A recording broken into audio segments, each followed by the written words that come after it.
Welcome to the podcast, James. Really nice to have you on the show and to have Supeman in our cinemas. I'm excited to be here.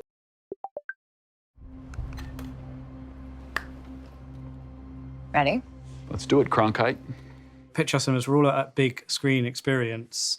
And just for you as the filmmakers, you're coming to the end of this process, this very long process. What's it been like to sort of sit in theatres and, see it back, see it with audiences?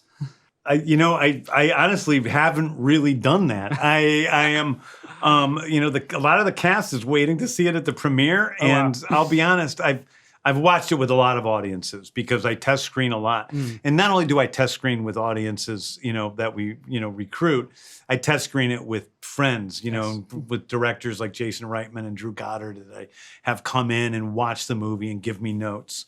So I've watched in a lot of audiences like that, and it's fun. I love doing it, but I haven't seen the fully 100% finished movie with an audience yet. So I'll be able to do that as soon as I leave here and go back to LA. Oh my God, that's really exciting. It is exciting. When you're doing those test screenings and screenings for friends and peers, is it nerve-wracking or is it just exciting? Like, guys, I've got something really cool. No, it's both.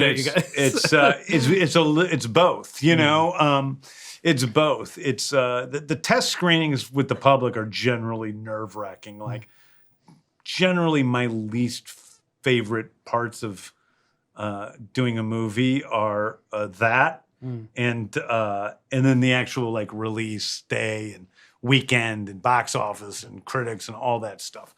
All the sort of things that are overtly judging you with either scores on a sheet of paper, reviews, Rotten Tomatoes, all that stuff. It's just a pain in the ass.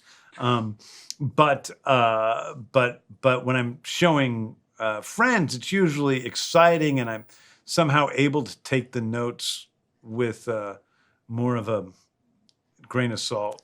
Friend, I've cultivated a group of friends around me who are very honest with me, but they also aren't brutal. And test audiences can actually be mean in the comments, which I don't like.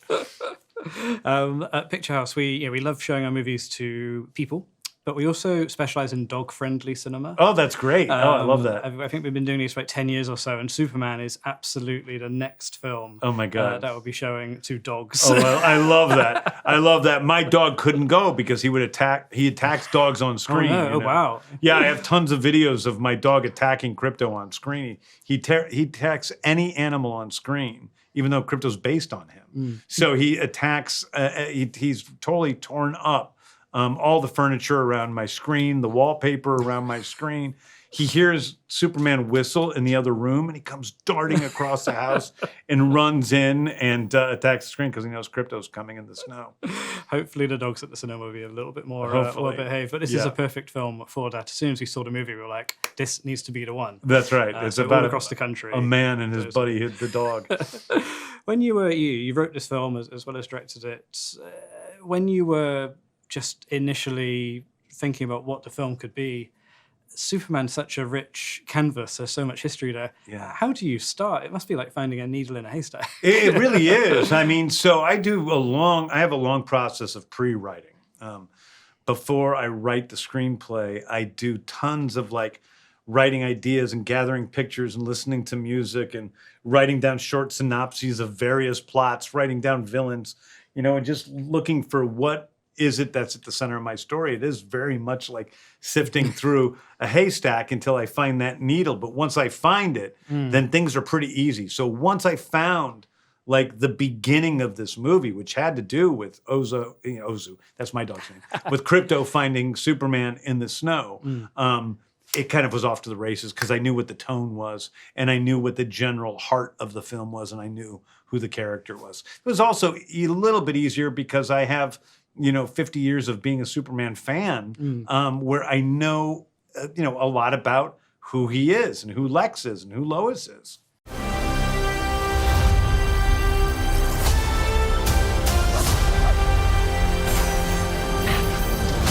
Your choices, your actions,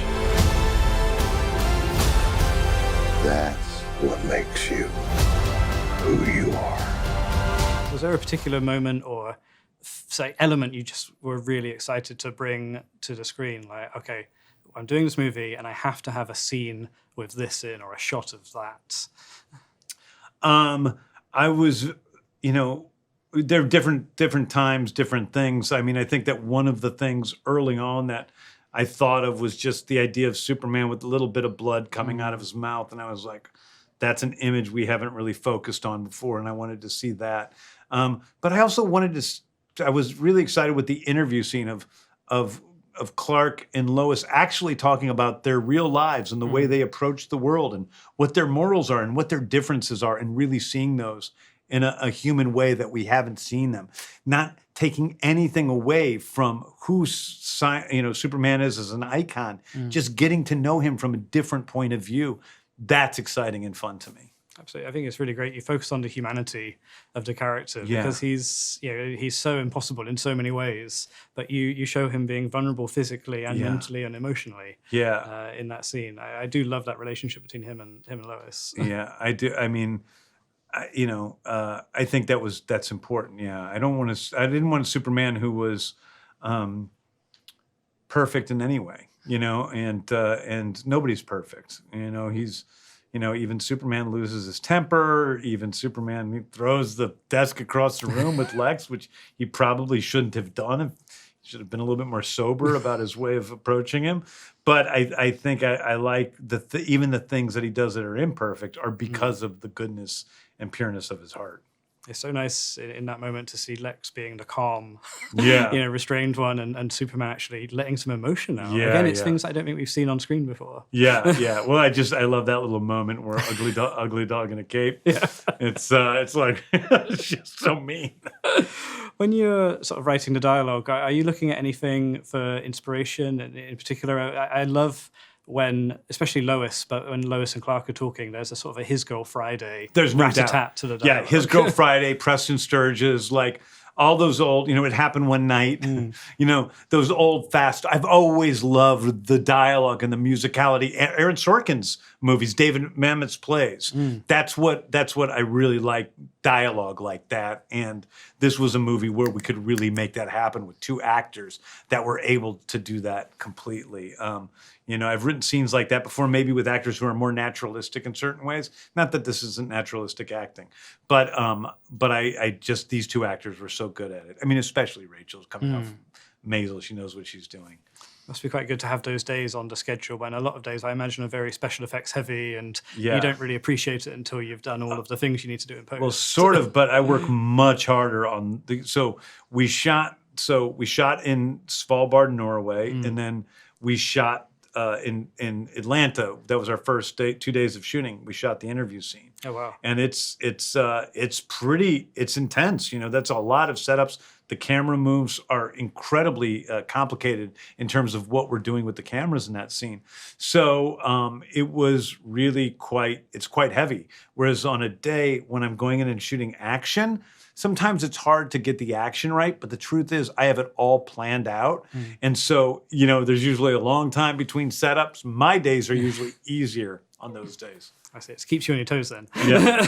I was wondering, how did you come up with the look and feel of Metropolis in this? Because it's set in this sort of contemporary world, but it has this sort of nostalgic look. Yeah. I sort of see bits of the comics I coming think, through. yeah, I mean, I think aesthetically we were inspired a lot by All-Star Superman.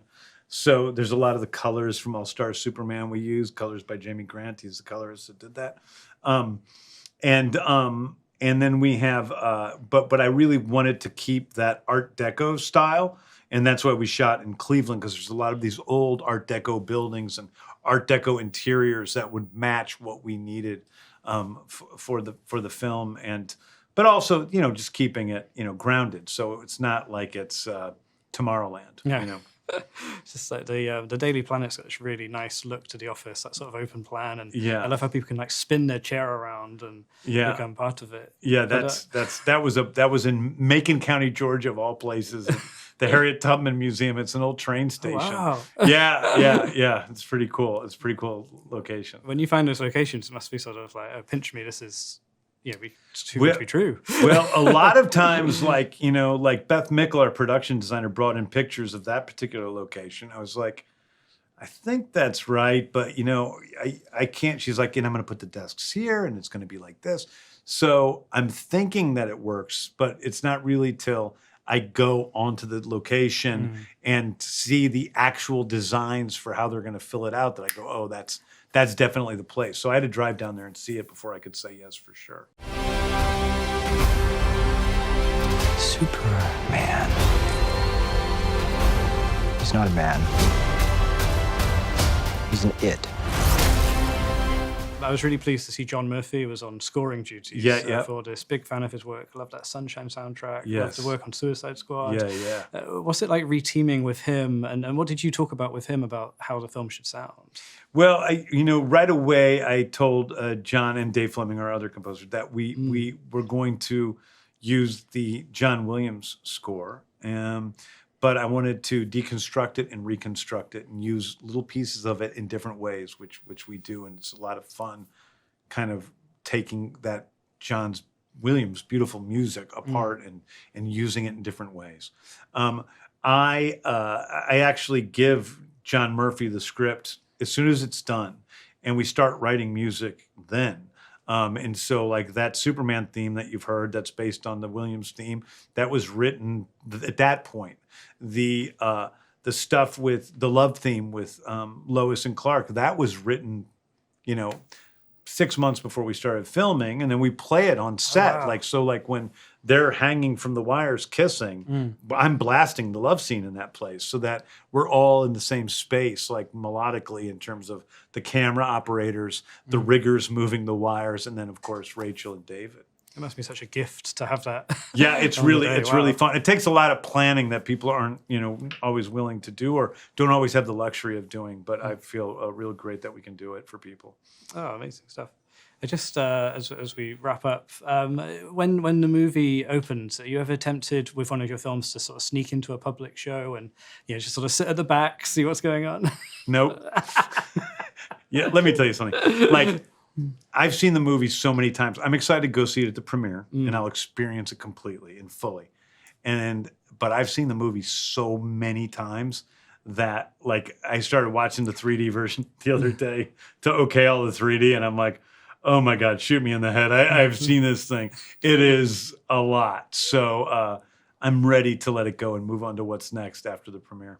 And that's exciting because I guess you're leading on so much other stuff in Yeah. regards to DC Studios. And I can imagine a lot of folks are going to be excited to see what's coming next. Yeah, including Clayface shooting here in not too long. Oh, wow. Yeah. When I got to see the movie, what I'd love to say, everybody stayed in their seats until the very, very end. Because it's worth staying. There's a lot of good stuff Yeah, there. people should stay through the credits. There's plenty of stuff at the end of the credits. I think one of the reasons they stayed as well, just because the music was like, you want to carry on hearing that amazing music. Yeah. The music plays over the end credits. Yeah. Oh, that's fantastic. I mean, in terms of what you're up to next, do you have a break before this, or are you going straight into something else? I'm going straight into writing, but that's pretty chill, and I'll take a few breaks. I owe my wife sometimes, so we're gonna do a few things. We're gonna come back here to London for a little while and check out, the shooting of Clayface, which is fun for me to watch another director suffer instead of myself. And we're just doing some other little fun things, but mostly it's just writing on what the next project is. Are you a big cinema goer yourself? Do you have Yeah. do you try and stay up to date when you're working, or is it a period like now when you're going to catch up? A period. on all the things you've missed? Yes, I'll be able to catch up a little when I'm done. I regularly watch movies, but like over this period, there's no such thing. Like, first of all, if I sat down to watch anything on TV or in a theater, I'm going to fall asleep when you're doing back and forth over the different timelines. Absolutely, I totally hear that. Well, thank you so much for talking to us today. We're really excited to have the film on the big screen in our cinemas. It's got this amazing look and sound, and it is all about that big screen experience. It is about this is a movie. If there's any movie to see on a big screen, it's Superman.